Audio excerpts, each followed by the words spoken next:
Every sci-fi blockbuster has that one incredible stealth fighter that seems too good to be true. Well, in the real world, the YF-23 Black Widow 2 was exactly that. Imagine a plane so advanced that it felt like it flew straight out of a futuristic movie set.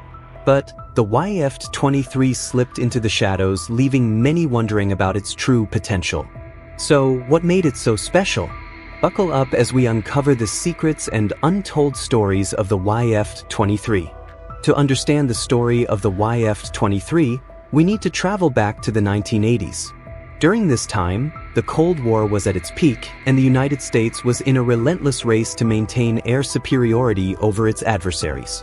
The U.S. Air Force recognized the need for a new generation of fighter jets that could dominate the skies with unmatched stealth, speed, and agility. This led to the inception of the Advanced Tactical Fighter Program. The ATF program aimed to develop a new fighter aircraft that would replace the aging fleet of F-15 Eagles and F-16 Fighting Falcons. The requirements were ambitious. The aircraft needed to be virtually invisible to enemy radar, achieve supercruise, and possess unparalleled maneuverability. Two aerospace giants stepped up to the challenge: Northrop with their YF-23 Black Widow 2 and Lockheed with their YF-22, which would later become the F-22 Raptor. These two contenders were poised to showcase their cutting-edge designs and technologies in a head-to-head competition. Northrop's YF-23 was a marvel of engineering. It featured a sleek, diamond-shaped wing design and a blended body that minimized radar cross-section. The aircraft was powered by advanced engines that allowed it to reach incredible speeds while maintaining stealth. The YF-23 also boasted innovative materials and construction techniques that reduced its weight and enhanced its performance. On the other hand, Lockheed's YF-22 had its own unique design features, including thrust vectoring nozzles for enhanced maneuverability and a more traditional tail configuration. The stage was set for an epic battle of technology and innovation. As the ATF program progressed, both companies worked tirelessly to meet the stringent requirements set by the Air Force. They conducted extensive research, wind tunnel tests, and simulations to refine their designs. Prototypes were built, and rigorous testing began to evaluate their performance in various scenarios. The YF-23 and YF-22 represented the pinnacle of aerospace technology in the late 20th century. The competition between Northrop and Lockheed was fierce, and the stakes were incredibly high. The outcome of this contest would shape the future of air combat for decades to come. But what happened next? How did the YF-23 perform in the trials, and why was it ultimately not chosen by the U.S. Air Force? The YF-23 was designed with a clear focus on stealth and high-speed performance. Its unique diamond-shaped wing configuration was not just for show. This design, combined with its blended body, was aimed at minimizing radar cross-section and effectively reducing its radar signature, making it less detectable to enemy radar systems compared to its competitors. One of the YF-23's most notable features was its use of advanced composite materials.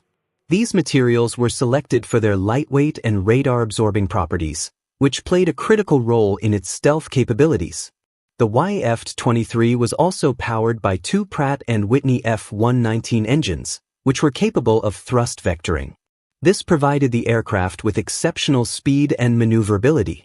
The engines allowed the YF-23 to achieve supercruise, meaning it could fly at supersonic speeds without relying on afterburners.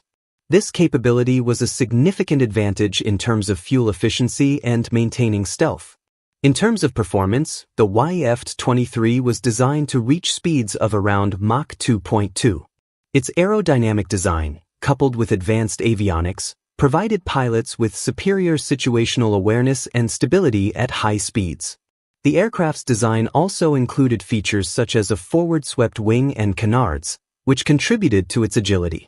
Despite its impressive capabilities, the YF-23 faced stiff competition. The YF-23 faced some challenges. One of the critical factors that influenced its lack of adoption was its relatively higher cost and complexity. The YF-22, with its more traditional design and proven technology, was seen as a more practical choice for the Air Force. The YF-22's thrust vectoring and advanced avionics provided it with greater agility, which was deemed crucial for the intended role of the aircraft. Moreover, the YF-23's advanced stealth features and design were praised, but the complexity of its systems and the high costs associated with its development were significant concerns. The decision-makers at the Air Force also took into account the overall risk and long-term operational costs, which played a role in their decision to favor the YF-22. As the competition progressed, both aircraft underwent extensive testing to assess their performance under various scenarios. The results showed that while the YF-23 excelled in stealth and speed, the YF-22's versatility and lower operational costs made it a more attractive option. So, what did these tests reveal about the YF-23? How did it perform under the pressure of real-world scenarios? This was where the aircraft's capabilities were rigorously assessed to determine how well they aligned with the demanding requirements of the Advanced Tactical Fighter program. Both the YF-23 and its competitor, the YF-22, were nearly evenly matched in terms of core specifications. Both prototypes had similar engine performance with around 35,000 pounds of thrust each and the ability to achieve Mach 2.2 top speeds. They also had comparable combat operating ranges, though there were notable differences.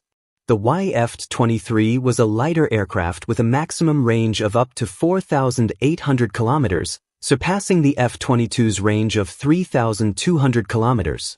Its airframe design featured a radar cross-section that was almost invisible, akin to the stealth capabilities of the B-2 bomber. This superior stealth was one of the YF-23's standout features, potentially offering unique advantages in stealth operations. In terms of speed, the YF-23 demonstrated impressive performance. It was capable of supercruise up to Mach 1.6, allowing for high-speed flight without the need for afterburners. This capability would have been beneficial for beyond visual range engagements, enabling longer periods of supersonic flight while maintaining stealth.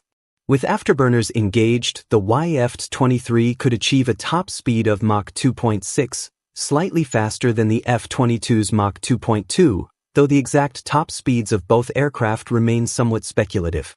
However, the YF-23 faced significant challenges during its testing phase.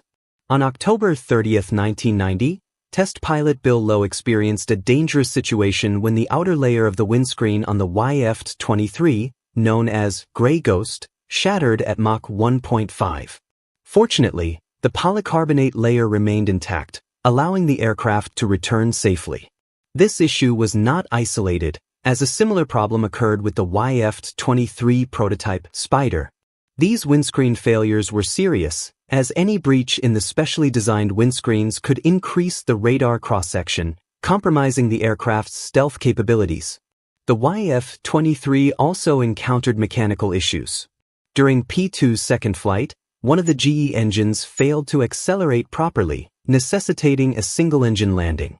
In another incident during Flight 3, a plugged fuel line caused the fuel tanks to overpressurize, creating a potentially dangerous situation.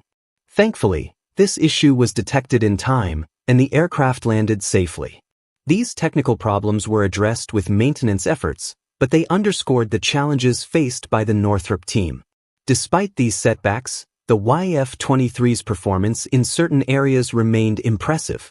Test pilot Paul Metz, who flew both the YF-23 and the F-22, found the YF-23 particularly capable in high angle of attack situations, operating at trimmed angles of attack up to 60 degrees. Metz noted that the YF-23 could potentially outperform the F-22 in certain high AOA scenarios. However, the F-22's thrust vectoring provided it with an edge in agility, which was crucial for air combat. The testing process included a rare joint flight of the YF-23 and YF-22 on November 29, 1990, piloted by Metz and Sandberg over the Mojave Desert. This event marked the only time the two aircraft flew together. The following day, the YF-23's first prototype, Gray Ghost, was retired, and focus shifted to the second prototype, Spider. With the program's funding running low, efforts were concentrated on testing Spider's supercruise capabilities, though the results were never publicly disclosed. On December 18, 1990, a final joint flight was conducted for a photo shoot with Lockheed's YF-22 prototype. This brief 15-minute event marked the last time the two aircraft were seen together in flight. Later that day, test pilot Ron Johnson flew the YF-23 on its final mission, a 2-hour test flight. After this, both YF-23 prototypes were grounded, and the program began winding down.